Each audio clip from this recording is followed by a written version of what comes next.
بسم اللہ الرحمن الرحیم۔ السلام علیکم ناظرین۔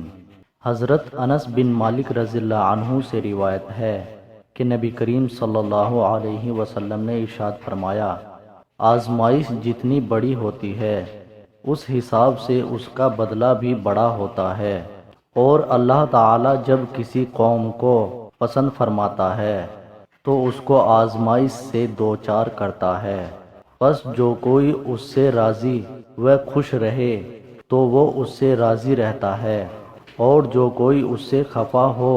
تو وہ بھی اس سے خفا ہو جاتا ہے۔ خلاصہ،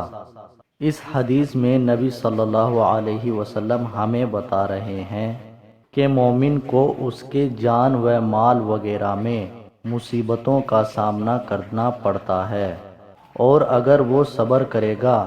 تو اللہ ان مصیبتوں پر اسے ثواب دے گا، اور یہ کہ مصیبت جتنی بڑی اور خطرناک ہوتی ہے اس پر اللہ کی طرف سے اتنا ہی بڑا ثواب ملتا ہے۔ پھر نبی صلی اللہ علیہ وسلم وضاحت فرما رہے ہیں کہ مصیبتوں کا آنا اللہ تعالیٰ کی مومن کے ساتھ محبت کی علامت ہے،